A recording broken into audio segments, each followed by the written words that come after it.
Não cuideis que vim trazer a paz à terra. Não vim trazer paz, mas espada.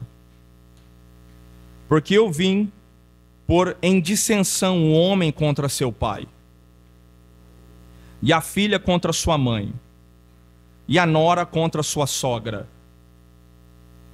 Assim os inimigos do homem serão seus familiares. Quem ama o pai ou a mãe mais do que a mim, não é digno de mim.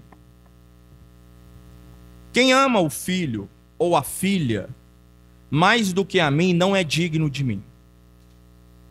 E quem não tomar a sua cruz e não segue após mim, não é digno de mim. Quem achar a sua vida, perdê-la-á.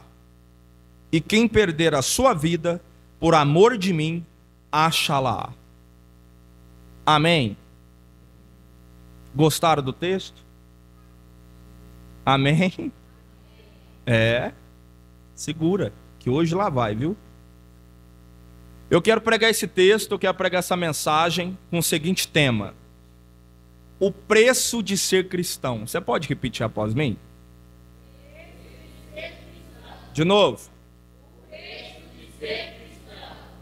Meu propósito aqui, essa noite, é expor as demandas que Jesus Cristo faz em relação aos seus seguidores. Então esse é o meu propósito. É expor a relação e as demandas que Jesus expõe aqui e exige dos seus seguidores.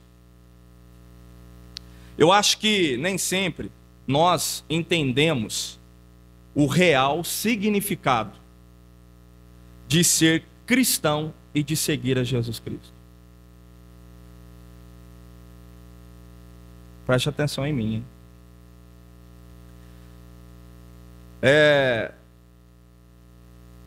A gente tem que entender o seguinte: que se nós entendermos realmente o que é ser cristão, se nós entendemos realmente o que é ser seguidor de Cristo, eu acho que o número de seguidores de Jesus diminuiria. Eu acho que os seguidores de Jesus diminuiria a quantidade. Porque não é simplesmente vir no culto e participar do culto e falar: agora eu sou crente. Se nós entendemos realmente o significado de ser um cristão, provavelmente o número avantajado e grande que tem de crentes, que se diz crentes, né, diminuiria. Porque se você perceber aí nas redes sociais, na internet, Instagram, YouTube, parece que virou moda ser crente, ser evangélico. E quando eu falo isso, parece ser moda aqui no Brasil. Parece que virou moda. É normal você olhar um cantor sertanejo fazendo seu show, enchendo a cara de cachaça, e depois fazer uma live cantando um louvor e falando que é crente. É normal isso. Você vê isso direto. Você vê direto fazendo entrevista em podcast, né, de cantores, de artistas. Fala: você tem alguma religião? Eu sou evangélico, aceitei Jesus. É normal.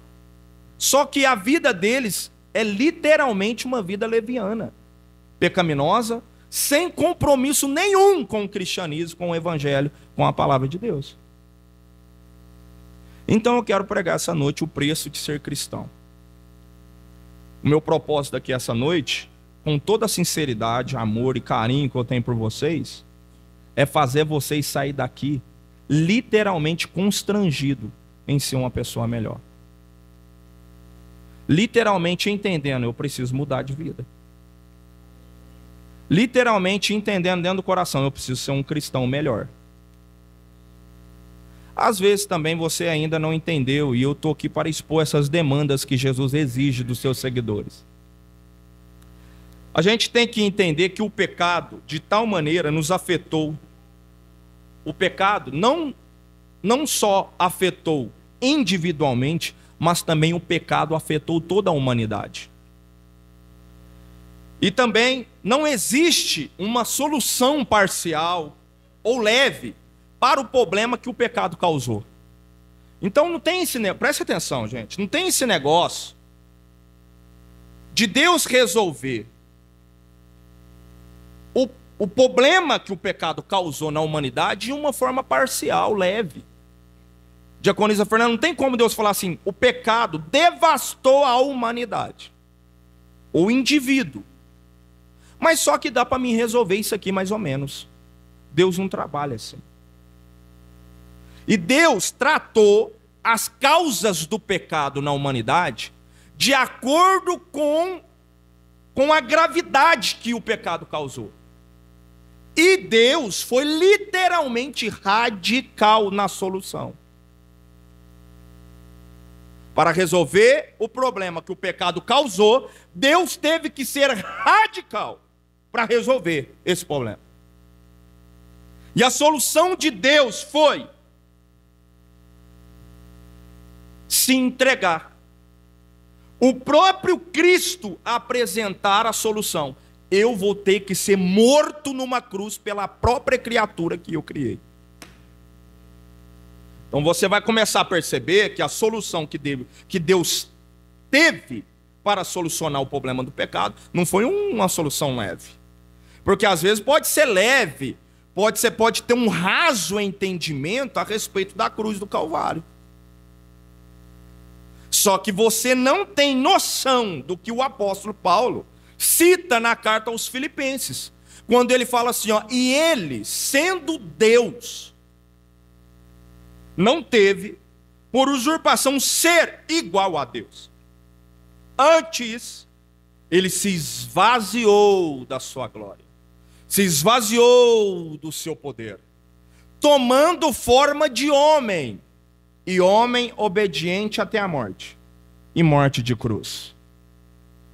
Entenda que nós estamos falando do Deus criador dos céus e da terra. Se esvaziar da sua glória e do seu poder, entrar dentro do ventre de uma mulher, nascer como um menino, crescer como um homem e morrer crucificado para salvar a sua vida, para salvar a minha vida, para solucionar o problema do pecado. Você acha que isso foi leve? Se pegar um de nós e passar pelo processo que Jesus passou na cruz, já é literalmente escandaloso, grave, terrível. Imagina o Deus que criou todo o universo se submeter a isso para solucionar o problema do pecado. Deus teve que ser radical. Fala assim, ó, Deus teve que ser radical. Então, lógico, de maneira que vem de maneira consequentemente, as demandas que Cristo vai apresentar aqui dentro desse texto é clara para as pessoas que se dizem cristãs ou que querem segui-lo. São demandas extremamente radicais. Ou seja, se para solucionar o problema do pecado ele teve que ser radical, por que para exigir e colocar as demandas para você seguir ele não vai ser radical?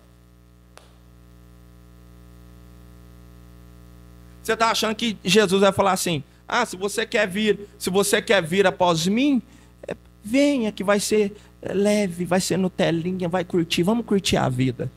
Você está achando que um Deus que teve que solucionar o problema do seu pecado, do meu pecado, de maneira tal que ele foi radical, você está achando que para exigir as demandas que é preciso você ter para seguir ele não vai ser radical? E ele foi literalmente radical. E ele fala que além dessas demandas, às vezes nós não estamos entendendo isso. Às vezes pensamos que ser cristão, ser evangélico, ser crentes, é uma opção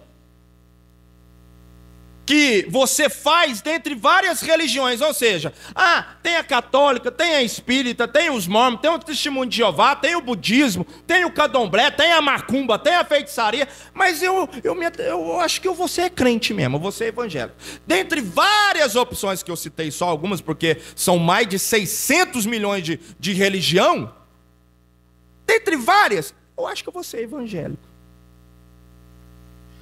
Mas você não sabe o que de fato é seguir Jesus Cristo. Eu tenho para mim, que é o que eu disse aqui, que quando as pessoas começam a entender o que é realmente ser cristão e servir a Jesus Cristo, elas vão desistindo. Elas vão recuando, elas vão parando no meio do caminho. Fala, peraí, parece que eu pensei que ser crente não era... Eu vou voltar. Eu vou voltar. Eu não quero ser crente mais não, não vou servir Jesus mais não. Elas vão recuando. Elas vão parando no meio do caminho. Então, o que de fato é ser cristão? E o que está envolvido nisso tudo? Vamos lá. No capítulo 10, versículo 34 ao verso 39, que nós acabamos de ler, Jesus apresenta com clareza as demandas que são exigidas não só para os 12 discípulos, a qual Jesus escolheu para ser os apóstolos dele, mas também para todo o público a qual estava envolvido naquela ocasião e para todos nós que estamos aqui hoje. Então, tornar um cristão não é tão simples assim. Primeiro, vamos lá. São 3 demandas que Jesus faz aqui. Quantas demandas? Quantas? 3 demandas. A primeira demanda, número 1. Se quisermos ser cristãos, nós temos que estar disposto a sofrer por causa de Jesus. Essa é a primeira demanda. Então fala para a pessoa do seu lado, seja profeta, tá? Seja profeta para ele, para ela, fala assim, ó, a primeira demanda que Jesus exige para sermos cristãos é sofrer por causa dele. Olha aqui para mim. Isso aqui bate de frente comigo. Por quê, Carla? Porque eu tenho um entendimento que se eu vim para a igreja, os meus problemas vão acabar. Eu tenho entendimento que se eu vim para a igreja, a minha vida vai viver só de vitória. Eu tenho comigo que se eu agora estou servindo a Deus, eu não tenho que mais passar luta, a porta não pode se fechar mais, eu não posso ficar enfermo, eu não posso passar por um problema. Porque agora eu sou crente, agora eu sirvo a Deus. Então a gente tem esse entendimento, só que Jesus está falando ao contrário. Jesus olha para... Eu quero que vocês entendam, olha para mim. Eu quero que Jesus olha para a multidão que está ouvindo ele e fala assim, ó, vocês querem me seguir? Já começa a entender que a demanda que eu quero que vocês tenham é que vocês sofram por mim. Ele não fala assim, ó, vem que a vitória será certa, vem que a bênção chegará. Não, Jesus fala assim, ó, vocês vão sofrer. Oh, mas que convite ruim, não é, BH? Oh, se eu estou no meio da multidão, Hugo, e olho Jesus falando, eu quero seguir esse Jesus aí. Aí Jesus fala assim, ó, você quer me seguir, povo? Aí a gente, nós vamos te seguir, Jesus. Aí fala, então começa sofrendo. Oi, eu pulo para trás. Como assim, gente? Eu já estou cheio de luta. Eu já estou cheio de sofrimento. Agora, para mim seguir Jesus, eu tenho que sofrer? É isso que ele fala. Se nós estamos pensando que o evangelho é uma religião relativamente tranquila, que nós não vamos nos livrar de todos os problemas, nós estamos muito enganados. Meu Deus, que palavra hoje, hein? Fala para a pessoa do seu lado assim, ó, prepara o seu coração. E qual é a razão? A razão ele nos dá no versículo 34. O que ele vai falar? Verso 34. Não cuideis que vim trazer paz à terra. Não vim trazer paz, eu vim trazer espada. Fala assim, ó, Jesus não veio trazer paz. Jesus veio trazer espada. Meu, dá um glória a Deus. Você deu glória a Deus e nem sabe por quê, mas eu vou te explicar. Aleluia. Eu vou te explicar o que ele está querendo dizer. Que não pavora seu coração, não. Deixa para você pavorar depois que você ouvir a explicação. Não devemos pensar que ele veio trazer paz à terra. Ele veio trazer espada. O que ele não quis dizer com isso? Então, a primeira pergunta, a primeira coisa que a gente tem que analisar aqui, interpretando esse texto, o que ele não quis dizer com isso? Eu não vim trazer paz, eu vim trazer espada. O que ele não quis dizer com isso, Glenda? Pega essa, viu, minha filha? O que ele não quis dizer. Vamos lá. Que o Senhor não trouxe paz de nenhum tipo. Ele não veio trazer paz de nenhum tipo. Na verdade, qual que é a paz que ele trouxe? Ele não veio trazer paz para a terra. Você precisa gravar isso. Fala assim, ó, Jesus não veio trazer paz à terra. Esquece, meu filho. Esquece. Você está achando que Jesus veio trazer paz na terra? Jesus nunca disse isso. Fala assim, pastor, qual é a paz que ele veio trazer? Entre o homem e Deus. Jesus veio trazer paz entre mim e Deus. Entre você e Deus. Fala, pastor, por quê? Se você não sabia, e agora fica sabendo, para você pelo menos ser um pouco mais grato, você era inimigo de Deus. Deus estava em guerra contra você. Você sabia que a maior vontade de Deus era te fulminar e te mandar no inferno? Você sabia disso? Ou não? Fica sabendo. Viu? A ira de Deus, ela se acendia contra mim. E como que ela foi apagada? Porque a ira que ele queria jogar sobre mim, ele jogou em Cristo na cruz. É porque tem gente aqui que às vezes pensa que não é pecador, que não é digno do inferno, que você sendo ruim do jeito que você é, você merece o céu. Porque senão você tinha dado um glória a Deus. A ira de Deus contra você de jogar você no inferno, ele só não faz isso com você porque ele já fez isso em Cristo. Ele já jogou toda a sua ira em Cristo. E aí o perdão, a restauração, a renovação e a vida eterna que Cristo proporcionou, ele te oferece de graça.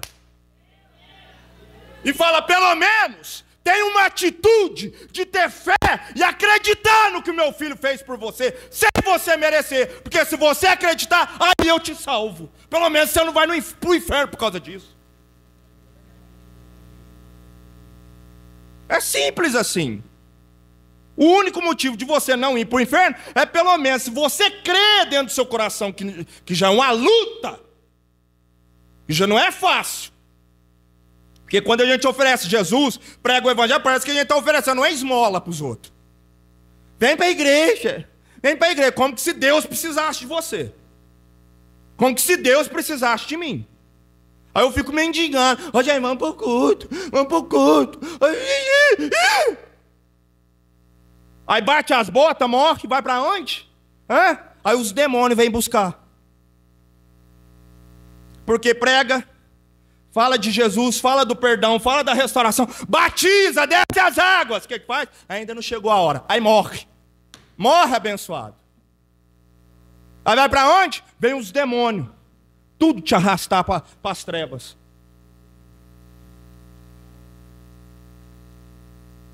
Porque já é uma luta. Já é um sofrimento só para você acreditar que Jesus fez alguma coisa por você e que você pode mudar de vida. Aí o que Jesus veio fazer? Eu não vim trazer paz à terra. Eu vim trazer espada. Qual que é a paz? Então o que Jesus não está querendo dizer? Que a paz que Jesus trouxe foi entre mim e Deus. Entre você e... Aonde está escrito? Romanos capítulo 5, verso 1. Sendo, pois, justificados pela fé. Fala assim, ó, justificado pela fé. Gente, olha para mim, pelo amor de nosso Senhor Jesus Cristo. Como que eu sou justificado? Sabe o que é ser justificado? É considerado justo. Fala assim, ó, considerado justo. Eu roubei esse vaso. O que eu tenho que ser? Preso. Sim ou não? Eu roubei esse vaso, eu tenho que ser? Então eu sou condenado, porque eu roubei o vaso e eu tenho que ser preso. Então eu não sou justo. Aí o que Deus faz? Deus falou, você tem fé? Aí a gente não tinha também. Porque nem para ter fé, para acreditar nisso que eu estou pregando, a gente tem. Aí o que a palavra de Deus fala? Que a fé é um dom de Deus, você não tem, aí Ele vai te dar. Gente, pelo amor de Deus, olha para mim. Você não tem fé para acreditar, Ele te dá fé. Você não tem como salvar a sua vida, Ele morre por você. O que você precisa mais? O que você precisa para acreditar? Aí eu roubei o vaso. Eu tenho que ser preso. Aí Jesus fala, aí Deus vem e fala assim, ó, ô Jay, você não vai ser preso mais não. Por quê? Porque você roubou, né? Roubei. E você não vai ser preso. Por quê? Porque agora você é justo. Mas por quê? Eu roubei. Eu falei, tá, mas eu estou te justificando. E por que você está me justificando? Porque eu coloquei outro para ser condenado no seu lugar. Fala para a pessoa do seu lado assim, ó, abra a boca e dá glória. Fala de novo, abra a boca e dá glória. Fala, você está assustado, o senhor está impactado com a palavra. Fala para a pessoa. É o que o versículo está falando. Sendo, pois, presta atenção, justificado pela fé. Então, eu creio em Jesus. Ele morreu por mim. Ele perdoou meu pecado. Glória a Deus. Aleluia! Aí o que Jesus faz? Deus me justifica pela fé. E aí o que Deus vai dizer?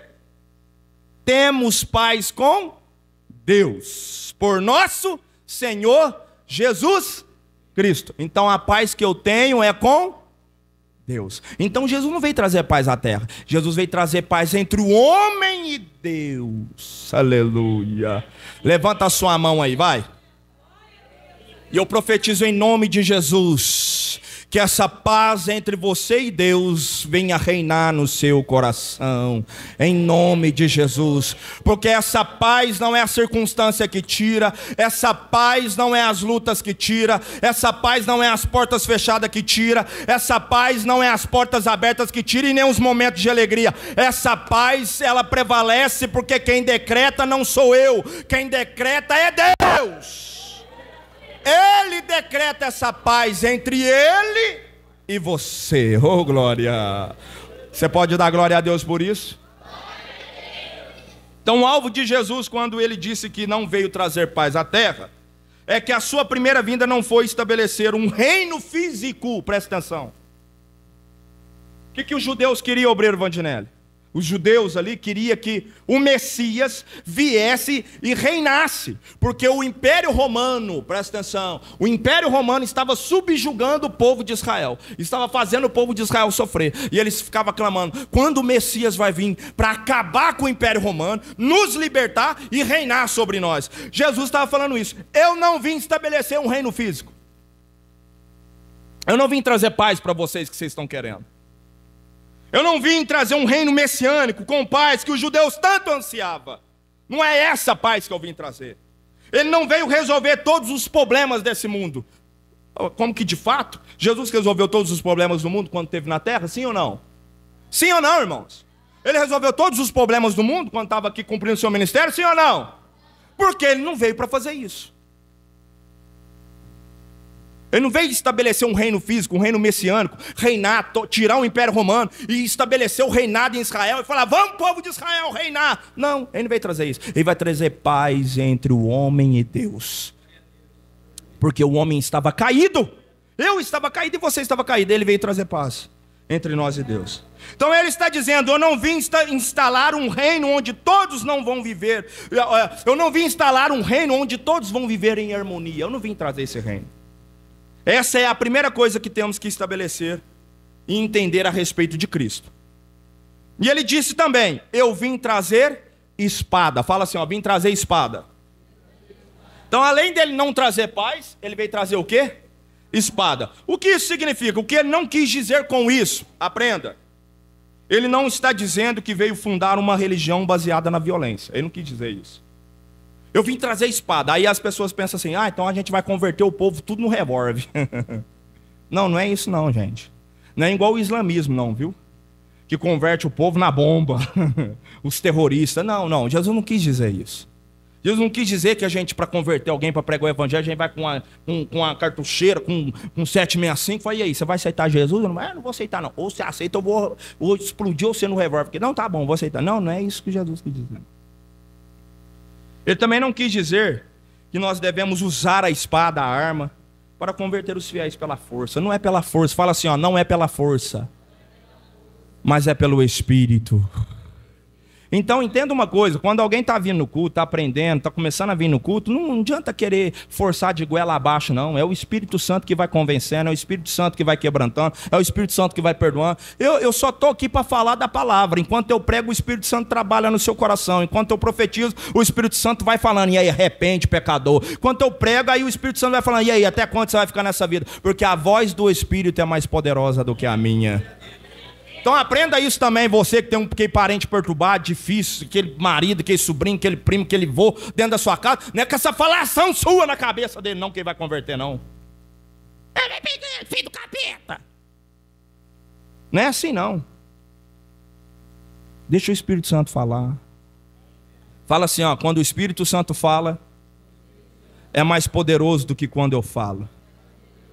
Vence na oração, fala, Espírito Santo, vai lá e fala. Deixa o Espírito Santo falar. Oh glória, aleluia. Oh glória. Esses dias, deixa eu contar essa experiência. Não tá nem aqui no meu esboço não, ó. Mas eu lembrei agora, o Espírito Santo me lembrou e eu vou falar para você. Esses dias para trás eu estava aqui na porta da igreja. Foi até no bazar, né? Bazar agora, sábado. Chegou um jovem. Daí da cidade. Eu olhei assim. Fala, meu jovem, o que você precisa? Quero falar com você, pastor. Vamos conversar. Pus ele para fora ali. Falei, pode falar o que você precisa. Ele começou, presta atenção. Oh, glória, aleluia. Ele começou, pastor, tal, eu faço parte do candomblé, tal, não sei o quê, papapá, papapá. E eu quero sair do candomblé, mas os guias não querem me liberar. Eu quero que você faça uma oração forte para mim, para quebrar isso. Ele é. E eu ia andando no meu olho assim. Eu ia dentro do olho dele também. Eita glória. Eu falei, deixa eu te falar uma coisa, você não precisa de oração forte não, meu filho. Você precisa ouvir a palavra. A palavra que liberta, a palavra de Deus fala assim, ó, e conhecereis a verdade e ela vos libertará. Aí sabe o que eu falei? É isso que eu estou te falando, do poder da cruz. Eu falei, deixa eu te falar uma coisa. Jesus morreu na cruz para perdoar os seus pecados e fui. E fui. Pregando. Ele olhou para mim assim, pastor, você não está entendendo não. Desse jeito. Aqui, ó. Você não está entendendo com o que você está falando não, pastor. Eu estou falando é de Lúcifer. Eu falei, eu estou falando é do Deus Criador que criou ele. Você está falando dele? Eu falei, tô. Eu falei, eu estou falando do Criador que criou ele. Aí eu falei, meu filho, aí eu entrei, meu Deus. Aí eu entrei, comecei a arrepiar assim, falei, Espírito Santo. Eu falei, e outra, meu filho, deixa eu te falar uma coisa. Você está acostumado a ouvir demônio falar com você, em umbanda, em roda. Quando você está lá na roda, lá você está acostumado a ouvir demônio. Você nunca ouviu a voz do Espírito Santo, não, rapaz. No dia que você ouvir a voz do Espírito Santo, você nunca mais é o mesmo. Você está acostumado com demônio. Mas eu estou aqui para te falar que o Espírito Santo, quando falar com você, você vai se render aos pés dele, porque não é demônio que vai falar com você não, é o Criador dos céus e da terra que vai falar com você. Eu falei desse jeito para ele. Na hora que eu falei para ele, as lágrimas caiu. Começou a chorar e foi chorando. Eu falei, Jesus quer preencher sua alma, Ele quer mudar sua história. Só essa vontade, você querer uma oração, já é o Espírito Santo que está falando contigo, meu filho. E ele foi chorando. Eu falei, sabe o que você está precisando? Eu falei, o quê? Eu falei, você está precisando de um abraço. Vem aqui. Na hora que eu abracei ele, falei, eu ministro na sua vida que você seja cheio do Espírito e que você seja perdoado. Ele chorava de urrar aqui na porta aqui. Não foi? Foi ou não foi, Lenice? Foi ou não foi, Valdinei? Ele fazia assim, chorava de gritar aqui na porta. Aleluia! Seja cheio, receba a presença, recebe o poder do Espírito. E o Espírito Santo vai dar. Esse alto aqui pegou. Aleluia. Sabe por quê? Porque o Espírito Santo, quando ele quer falar com o crente, com a pessoa, meu Deus, não há demônio no inferno, não há homem na terra que impede. A palavra de Deus fala, operando eu, quem impedirá? Levanta a mão para me profetizar para sua casa. Eu profetizo essa noite que o Espírito Santo vai gritar lá dentro da sua casa. O Espírito Santo vai bradar lá dentro da sua família. O Espírito Santo vai bradar dentro desse coração dessa pessoa que você está pedindo. E quando você menos imaginar, o Espírito Santo vai quebrantar esse coração para cumprir a promessa que ele tem. Recebe a graça da palavra que eu estou recebendo aqui essa noite. Recebe esse poder da palavra que eu estou recebendo essa noite. Recebe o renovo aí. Recebe o renovo da voz do Espírito na sua vida. Aleluia.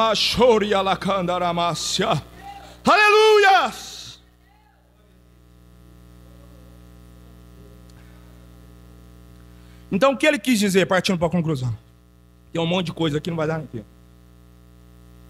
Ele quis dizer com essa expressão, eu vim trazer espada à terra, é por causa dele que haveria muitos conflitos entre as pessoas, entre as cidades e entre os países. Ou seja, que a sua pessoa, Jesus, seria um motivo de discórdia, de debates, de polêmicas e de inimizades.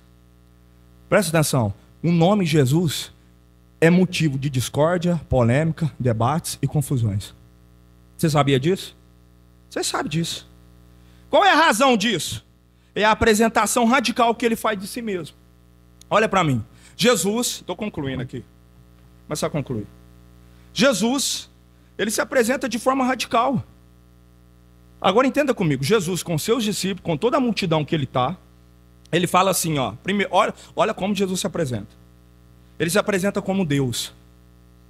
A gente tem facilidade de entender hoje que Jesus é Deus porque a gente tem uma Bíblia, a gente tem a palavra e a gente prega isso. Mas agora pensa você de frente a um homem chamado Jesus. E esse homem chamado Jesus fala assim, ó, eu sou Deus. Você está entendendo? Então como que ele se apresenta? Ele se apresenta como Deus. Ele se apresenta como o único caminho para a salvação. Hoje, se você parar para conversar com muitas pessoas aí, muitas pessoas não falam assim, ó, não. Todos os caminhos, eu já cansei de ouvir isso quando eu saí para evangelizar na rua. Todos os caminhos levam a Deus.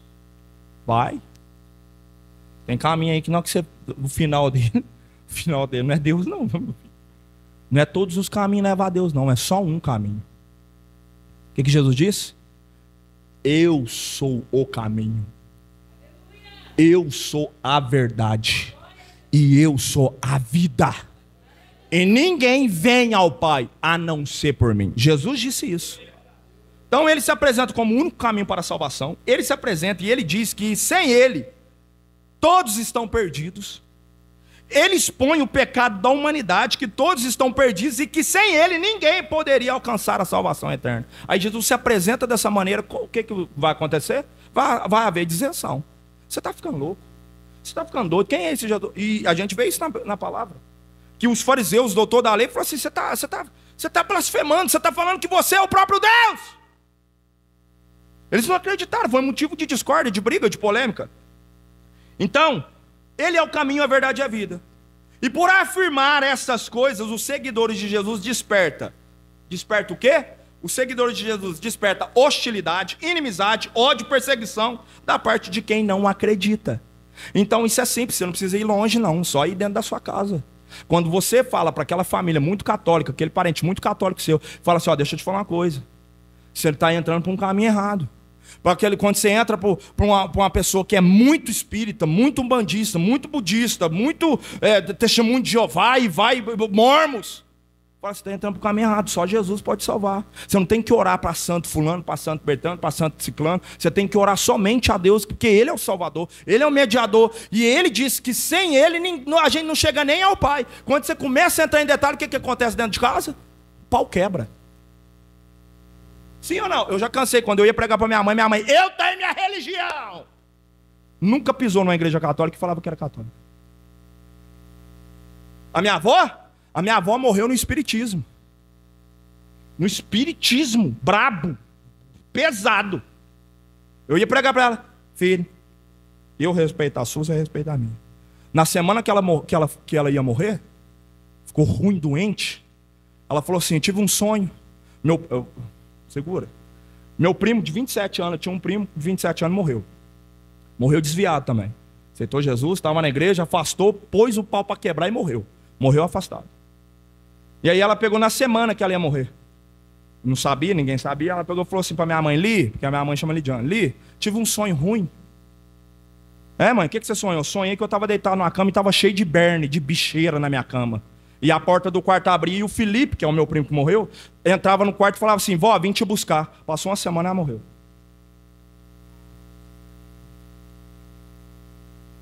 Aí você não acredita. Quando o pastor está pregando aqui, eu falo, aceita Jesus. Porque se morrer, quem vem buscar os demônios. E crente, quando morre, a palavra de Deus fala que o crente não vê a morte. Fala assim, ó, o crente não vê a morte. Os anjos que vêm buscar. Oh, glória. Levanta a sua mão que eu vou profetizar isso. O inimigo está pensando que você vai morrer perdido. O inimigo está pensando que a sua casa vai se perder. O inimigo está pensando que você vai se desviar, que o seu fim é a lona. Mas eu profetizo em nome de Jesus que a sua vida é Cristo, a sua vida é salvação, a sua casa será salva em nome de Jesus. Eu profetizo isso. Oh, aleluias! Levanta a sua mão e declara essa palavra: eu e a minha casa serviremos ao Senhor. Oh, quem pode dar glória a Deus?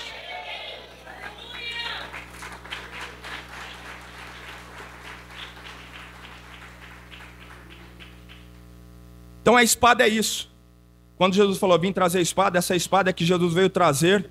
E é tão profunda que ela corta laços familiares. Fala assim, ó, laços familiares. Qual que são os laços familiares que ela corta? Eu vou concluir aqui. Tinha muita coisa boa aqui, mas vai dar não. Olha aqui. Qual que é os laços familiares que essa espada corta? O texto diz, olha o que o versículo diz, verso 35. Porque eu vim pôr em dissensão homem contra seu pai, a filha contra sua mãe e a nora contra sua sogra. Então, essa espada é tão profunda que ela corta laços familiares. Ela corta o laço do filho com o pai, da filha com a mãe e da nora com a sogra. Tem algumas noras que gostam, né? Fica feliz. Tem alguns genros que gostam, né? Graças a Deus vai cortar o laço da sogra. Tem alguns que gostam, mas tem outros que amam a sogra, né? Eu amo a minha sogra. A minha sogra e o meu sogro é o meu segundo pai e minha segunda mãe. E pensa quem que é o genro mais preferido deles. Chuta. Eu vou te dar essa chance. Chuta. Sou eu. O preferido. O que ela mais gosta. É ou não é, meu amor? É o que ela ama. Eu sou... Fazer o quê? Eu vou fazer o quê? É o que ela mais gosta.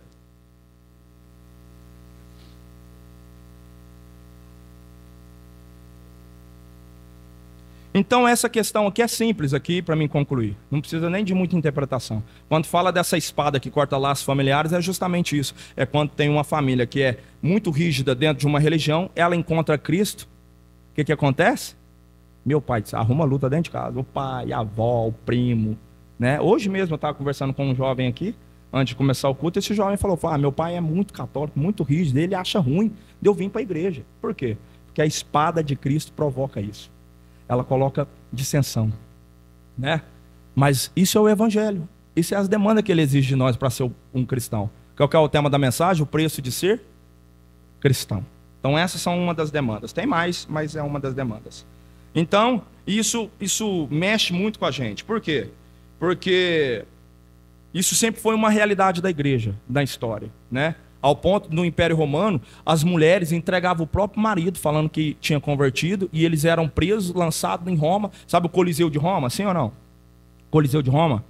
Você não é acesso à internet, não? Meu sonho é ir lá. Tem um Coliseu de Roma onde eram os gladiadores, filme de gladiador. Quem gosta de filme de gladiador? Eu gosto mais, filme medieval. Os gladiadores no Coliseu de Roma eram lançados ali os cristãos, eles soltavam leões, animais ali, para matar os cristãos. Então, acontecia de as próprias mulheres entregar os maridos entregar as mulheres, os parentes, pais entregar o filho. Meu filho virou cristão. E eles eram presos, jogados dentro do Coliseu, e os leões vinham e comiam. Então, é literalmente isso que Jesus está querendo dizer. Eu vim trazer a espada. E essa espada não é a gente ferindo, mas é a espada que ia nos ferir. O preço de ser cristão e seguir a Jesus. Então você tem que entender que é isso que é ser cristão, viu? É isso que é ser crente. Concluindo aqui, só para encerrar, isso pesa porque a gente tem que romper esses laços familiares. Por exemplo, quando a gente estava para vir, né, Rafa? Quando a gente falou para o pai, para a mãe da Rafa, para minha mãe, para a nossa família lá, que nós íamos deixar tudo, ia vir embora para cá para fundar uma igreja, que nosso ministério ia estar mandando para cá, meu Deus do céu. Então esses laços que são cortados é justamente aquilo que você sente, né? Eu não esqueço o dia que a gente veio embora, na madrugada que a gente veio embora, a gente juntou tudo, o caminhão a gente já tinha posto todos os nossos trem, né? De casa, os móveis, tudo dentro do caminhão. O caminhão já tinha vindo na frente. E aí a gente terminou de passar a noite na casa da mãe da Rafa. E era 4 horas da manhã, a gente levantou para vir embora. Como que aquele dia marcou a gente? A mãe da Rafa, o pai da Rafa, chorando, todo mundo chorando, as meninas chorando, e ele abraçava a Rafaela assim, meu sogro, mas parecia que ele não queria soltar ela. E ele foi chorando, chorando, chorando, e eu segurando para não chorar, né? Eu não queria ficar chorando também, né? Eu mostrando tudo. Tem que ser assim, tamo indo. E a garganta com um nó assim, meu Deus do céu, que se eu falasse, ó, tchau, eu chorava. Aí ele abraçou a Rafa. Aí eu falo, a Rafa chora. Ele abraçou a Rafa, parecia que não queria largar a Rafa. Aí eu não esqueço do que ele falou. Ele soltou a Rafa e falou assim: vai com Deus, minha filha. Vai com Deus, minha filha, chorando. E aí nós entramos dentro desse carro e veio embora. Isso é o preço de ser cristão. É cumprir a vontade de Deus, cumprir o propósito que Ele tem na nossa vida. É fácil? Não é. Mas Jesus exige isso de nós. Amém? Para encerrar, a segunda demanda, Jesus disse que Ele é a pessoa que você deve dar amor supremo. É justamente isso. Ele fala assim, ó, no verso número 37 e 38. Quem ama... Ó, gente, presta atenção. Olha o que Jesus fala. Quem ama o pai, a mãe, mais do que a mim, não é digno de mim. Olha o que Jesus fala. E quem ama o filho ou a filha mais do que a mim, não é digno de mim. Essa é a segunda demanda. Um amor supremo. Não é você deixar de amar seu pai e sua mãe, não. Mas é você entender. Porque o amor aqui é passageiro. Eu amo a Rafa me ama. Eu amo minhas meninas. Mas o nosso amor é passageiro. Se eu viver até os 100, 90, não sei quantos anos eu vou viver, mas o tempo que eu viver aqui, o meu amor vai pendurar enquanto eu vivo. Mas o meu amor com Ele é eterno. Passa dessa vida. Então ele está falando, o seu amor precisa ser supremo. Você vai amar seus parentes, seus familiares, mas o seu amor é passageiro aqui. Agora, o amor que você tem comigo vai passar além da vida. É isso que ele fala. A terceira demanda, ele vai falar, e quem achar a sua vida? Ele fala, ser bem-sucedido nesse mundo, de acordo com os padrões do mundo. Então ele vai exigir, você não tem que achar a sua vida, porque aquele que achar, perder-la-á. Mas aquele que perder a sua vida por amor de mim, achá-la-á. Entendendo que essa vida não é o resumo de tudo. A palavra de Deus diz em Lucas, em Mateus, capítulo 12, fala que um rico, ele olha, tem muitas coisas boas, muitos cereais, muita comida, e fala, não está cabendo, vou destruir todos os meus celeiros, vou construir mais. Na hora que ele constrói os seus celeiros enormes, ele estoca muita comida, aquela casa maravilhosa, ele deita, senta e fala assim, ó, agora eu vou me fartar a minha alma. E aí o texto diz assim, ó, louco, se a voz gritar agora, se te pedir a sua alma, o que você vai fazer? Então tem muitas pessoas que estão querendo achar a vida aqui, com recursos, com lotes, com casas, com terrenos, eu quero esbanjar a minha vida. E o texto diz, louco, se te pedir a tua alma hoje, o que você vai fazer? Jesus está falando, aquele que achar a sua vida, perdê-la, mas aquele que perder por amor de mim, acha-la. Amém? Dá um glória a Deus.